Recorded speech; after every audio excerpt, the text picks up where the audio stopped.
Hello and welcome. You're watching CNBC Africa's CNBC Conversations, where we try to delve deep behind the headlines and talk about the issues that are going to drive Africa's development post-COVID-19. We know, of course, the Africa Continental Free Trade Area's launch has been delayed by the outbreak of the pandemic. And the question we're asking is, how do we get back on track after this pandemic has been dealt with? Because obviously, it's not going to be with us forever, and it is time for us to be preparing. Okay, so this AFCFTA story is one that is going to be with us for a while yet, and it is one story that CNBC Africa is going to be talking about in the months and years to come. Today, we are focusing on the Kingdom of Eswatini, and we're asking the question, how does Eswatini continue to be relevant and ensure that its developmental goals are going to be realized in the world that comes after COVID-19. To expand more on this, I'm joined by Mr. Manqoba Khumalo, the Minister of Commerce, Industry and Trade for the Kingdom of Eswatini. Sir, very good morning to you and welcome to the program. I wanted to begin first by perhaps talking about what everyone else is talking about. Yes, we have to deal with the damage that COVID-19 has wrought on our economies and on our people, but at the same time, if we do not have a strategy post-COVID-19, we're going to be going nowhere. From a trade and industry perspective, what is Eswatini's strategy here? Godfrey, thank you very much, and thanks for hosting me this morning. Clearly, the AFCFTA has come at the most opportune time for the African continent. It was obviously conceived well before COVID-19 was even a remote reality, and its implementation, which we are envisaging kick off in January of 2021, is going to ensure that it positions Africa very well and very strongly from a post-COVID-19 recovery point of view. We had a meeting, coincidentally, as the Sakura Ministers of Trade on Friday to talk about how we collectively can look at value chains that will position us at Sakura in such a manner that we not only look at the AFCFTA as individual countries, but we look at it as a bloc and see what we can allow each country to have specialization on, and look at how then the value chain can be enhanced, so that as we make our tariff offers to the rest of the blocs and the rest of the countries in the AFCFTA that have ratified the AFCFTA, we have a unified voice, a unified vision, and a unified message from the bloc. So there's two elements of it then, really three. There's the continental approach.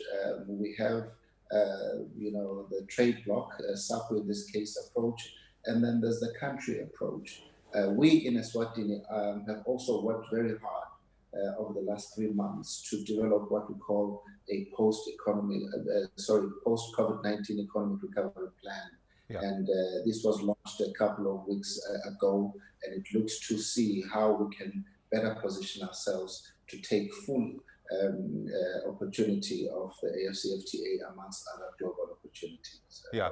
Can I give you the opportunity to just pick up the main points of that strategy that you said was launched before we come back and talk about how Eswatini is placing itself within Sakura for an FCFTA strategy? Yes. Our post-COVID-19 economic recovery plan is very targeted. We've decided that it will be private sector led, and we have decided that it will focus on an export based economy, and this is in line with a strategic roadmap that we launched in 2019 that was focusing on 5 key sectors of the economy: ICT, agriculture, manufacturing and agro-processing, energy and mining, as well as tourism. So we've looked at these 5 key sectors and we've said what specific private sector-led projects can we enable as government? And we've done a very comprehensive engagement strategy using a platform that we've launched where we call it state business relations that we're still developing, where government and the private sector have a continuous seat around the table and discuss, matters of mutual interest.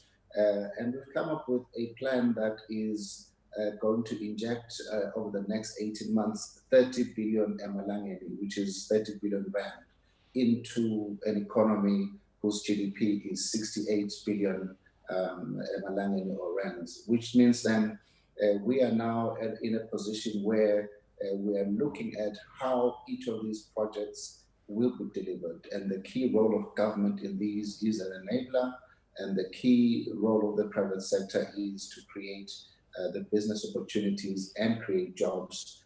And we envisage that this is going to create as much as 40,000 jobs over the next 2 to 5 years once these projects are fully implemented, which is a very, very important and significant milestone should we be able to reach that number for the country. Absolutely. And I also noticed that you say it's 100 projects that we are talking about here. And as you said, tourism, agriculture, mining and manufacturing among the main sectors that you are looking at. Let's talk about the strategy to get the private sector to buy in, because you do say that to a large extent, these projects are going to be funded by the private sector. I think 2/3 is the number you're talking about. How will you make it work? That's a very fundamental question, and that is why we have spent the last 3 months engaging the private sector. We have pulled together funding partners in the country, private sector partners in the country, the banking industry, investment houses have come together. But we basically did 3 things. We've said to existing international companies in the country, and we have a number of them. What are your plans to expand? Can you bring those forward? What are your plans to reinvest? Where you have presence in other jurisdictions, why wouldn't you bring some of those manufacturing concerns to Eswatini, and we will make it worth your while. So we have now then developed a list of enablers to make that happen. Secondly, what we've done is we've developed a work stream approach where there will be a work stream that is going to be looking at government enablers. If it is an energy project, for example, and it's a biomass project that a private entity has been trying to get off the ground for the last couple of years without success, we are saying there will be a dedicated team of private sector captains of industry. We've asked the very best people in the private sector to work with the very best people in government to form these teams. We call them delivery units, and each project is going to be handheld by the delivery unit through all the steps to ensure that it works. We therefore see our success as very, very likely, because it is different from what the country has done in the past, where we would be stopping at the stage where there's a plan, there's a document, there's a launch, and then we go back to business as usual. So we will have a team in cabinet called the investment committee that I will be coordinating together with the delivery unit, and we will be having monthly updates where we will be having a very visible implementation plan and tracking methodology, and we'll be having metrics to see where we are versus the 30 billion rand plan, where we are versus the 40,000 jobs plan, where we are versus the 97 projects that we've said we want to implement. We are very optimistic, Godfrey, as we think about this, that it will really transform the fortunes of the country, for the simple reason that Eswatini is a small economy. If we don't create our own competitive advantages, people will have no natural reason to come and invest in Eswatini, and that's what we are working on. Absolutely. And I must say, I was lucky enough to visit one of those enablers the one time that I was to Eswatini, and we did see the ICT hub where the work is going on about creating the capacity that will enable the country to push forward on those programs. So it does appear like there's something that is happening on the ground. I want to go back and talk about the SACU strategy within the AFCFTA, and then Eswatini's strategy within SACU as it pertains to the AFCFTA. So let's begin with the SACU strategy within the AFCFTA. I want to know how you guys are playing this one. Do you go in as a bloc and negotiate about the areas that you're going to work on and how you ensure that your countries are able to benefit from the bloc?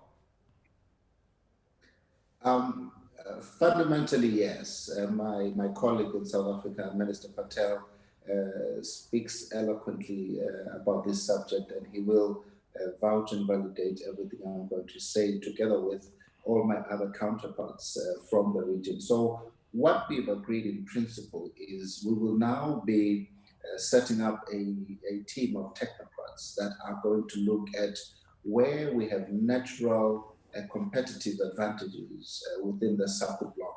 And the idea really being, when we make an offer to the rest of Africa, it has to be an offer that the rest of the blocs cannot decline because of its competitive nature. So we are not at a stage yet where we have been granular about the sectors where we want to play. But I think we have some very common, I would say, understanding of where we have strengths, particularly in the manufacturing sectors, in the mining sector, where we know which country is strong at what particular sector. And, so we are looking at, value chains at this stage, Godfrey, and that's the key thing. We expect then that in a couple of months, we will have that report back, and we will then be able to make that a work plan and start making those offers. The AFCFTA, the terms of the agreement are such that we have to have 90% of products and services agreed in terms of the tariff offers, but we're not there yet. I think we're at 71%. We've agreed, though, that we will still go ahead and start trading, even though we're at 71% in January, because we have to demonstrate that Africa can actually pull this off, because it is the only continent where we are not trading amongst ourselves. As you know, I've heard you speak of the 15% trade across Africa, which is really speaking to the size of the opportunity. Yeah. And I can speak to the Eswatini specific approach later. Absolutely. Yeah, we're going to come back and talk about the progress that you just referred to now. I wanted to go back to the second part of my original question, which was around the role now of Eswatini within the AFCFTA and the specialization that you spoke about. What are you focusing on? We want to position Eswatini for reasons that are evident as the primary supplier of sugar. One of the key projects in our economic recovery plan is a tertiary beneficiation of sugar and sugar byproducts, whether it is in the energy sector or in the confectionery sector or raw sugar itself. We are the primary supplier of sugar in the region. We've distinguished ourselves by being quite efficient at producing sugar at the lowest possible cost in the region, and we are expanding into Africa. But we believe strongly that Eswatini will hopefully become the hub for the region for sugar. That's not to say there will not be any kind of sugar cane growing and primary beneficiation in our neighboring states. But we are now saying we will have a sugar agro-processing industrial park, and it's a major project that we've called out, and we want to be the center of excellence for all things sugar. We are looking at textile as well. I think South Africa, Lesotho, Botswana have a strong textile industry, as we do. But there's so much within the textile value chain that we need to define who is most competent at what, and therefore how do we help each other. We don't need to be importing fabrics from the likes of Asia, for example, but we can look at, country X is looking at spinning and weaving and producing fabrics, and country Y is concentrating on the cut, make and trim, and other such, specialization. And I think if we do that, we will be able to then say to the rest of the African market, we can lend this, at your doorstep at a competitive cost, more competitive than Asia. Lastly, for Eswatini, we've raised our hand to say we want to be a significant player in the electronic platform that the AU has endorsed to implement the AFCFTA. And what that is a program called AE Trade. And I think that's where you and I met. Yes. And we are working very hard to launch that in Eswatini as one of the regional hubs for this digital platform for the AFCFTA. And it's going to position particularly Eswatini and the region very favorably as small and medium enterprises start to access international markets within the African continent using digital platforms in the form of AE Trade. Yeah. It sounds exciting. It sounds exciting, Minister. No question about it. And I'm going to come back a little and talk about how difficult it must be for you guys to sit around a table, well, around virtual screens these days, and get the progress that we require for this. But I'm quoting here a piece of writing from Chatham House, and they talk about the challenge of making the AFCFTA work for everybody. Quote, there's no guarantee that the gains of free trade area will be evenly distributed. They will mainly depend on the extent to which countries embrace industrialization, liberalization of their markets, and opening of their borders for free movement of goods and people. Political will to maintain a unified negotiating position with diverse stakeholders, including the private sector, will come under increasing stress. I want to focus on the role for smaller countries. The argument has been made. The big boys are going to milk this because they have the scale, they have the expertise, and they have the pockets to be able to ensure that they are benefiting out of this agreement. What about for small countries like Eswatini? How will you ensure that the benefits that we are all expecting, $450 billion, the World Bank says, in increased incomes, are going to be coming out from this? Godfrey, my question will be probably threefold. First of all, I think political will in Eswatini is second to none. His Majesty has been leading from the front in supporting the AFCFTA, and I think Commissioner Muchanda will be the first to vouch for this. You will remember that Eswatini was also running to host the offices for the Secretariat, and yes. We lost that battle to Ghana, but we've stayed very engaged in the process. So that, to me, says we are going to win. Secondly, we really are thinking value chains. Eswatini is a classic example of a small country, landlocked country, that, as you pose the question, may seem from the report that you cited, positioned to be at a disadvantage. But that's not our attitude. We are very intentionally, excessively engaging with all the stakeholders on the CFTA. I've had a number of conversations already with the new Secretary General of the AFCFTA, Wamgele Mene. We've spoken about how Eswatini will play a role. We are looking to even have members of our team in Eswatini, in the staff of the AFCFTA, so that we can have a front row seat of how this project is evolving. We are though focusing on value chain, so we are looking at it as a block and saying, what role in the value chain can we play? If we have a few minerals in Eswatini, we don't want to be sending those unbeneficiated to the rest of the world, to the rest of Africa. But maybe there's merit in saying Botswana can concentrate on that, or South Africa can concentrate on that.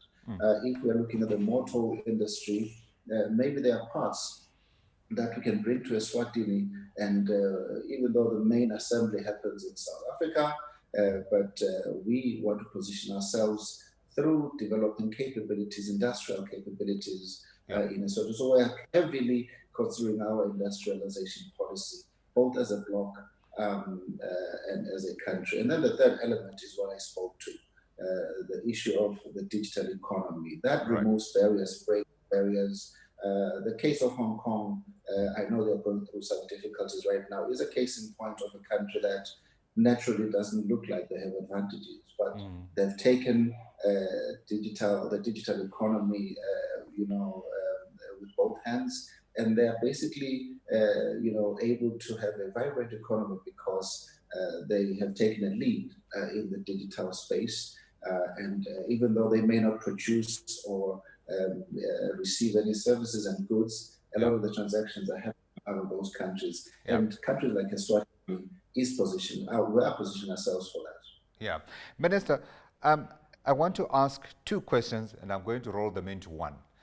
Number one, I wonder if you would be so kind as to enable me to be a fly on the wall in your negotiations with your counterparts across the African space as you try to race to January 21 to ensure that you are going to be able to launch. I want some color, Minister, just how difficult or how easy those conversations are. And then the second part of the question is, are you on target for January 2021? How confident are you will make it?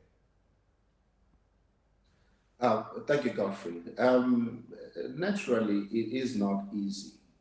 There's a reason that Africa, intra-African trade is sitting at about 15%. Some numbers have quoted 17, but it's the same thing, really. And the reason is we are trading a lot more with other continents than amongst ourselves.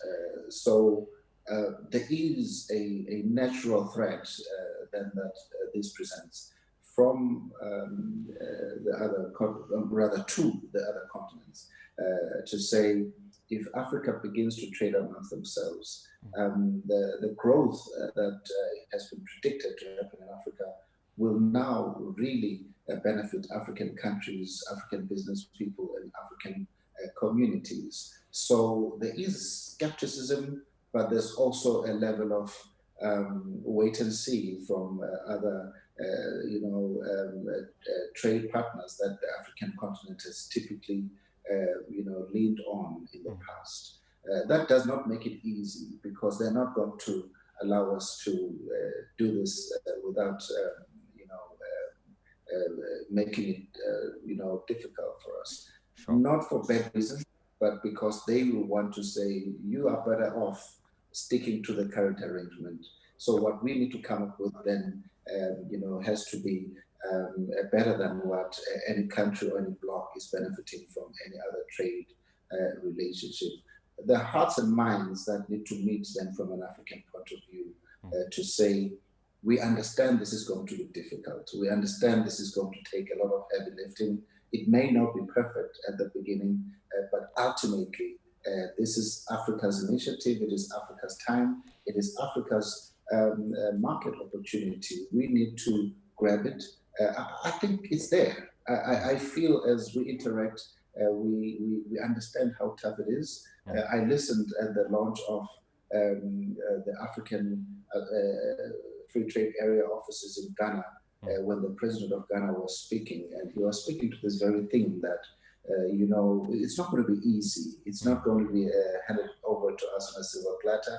So we need to acknowledge that there will be teething problems. There will be difficulties at the end. Your second question, or part B of your question, the answer is yes, we are going to go live in January. We've decided that we are. Minister Patel is the chairman of the project from an African point of view, and we have been conversing about it. We've had a conversation bilaterally recently, and I like everything that he has been saying in terms of his determination to say we are going to be going live January 2021, and we will then fix issues as we go. And I think that's probably a better plan.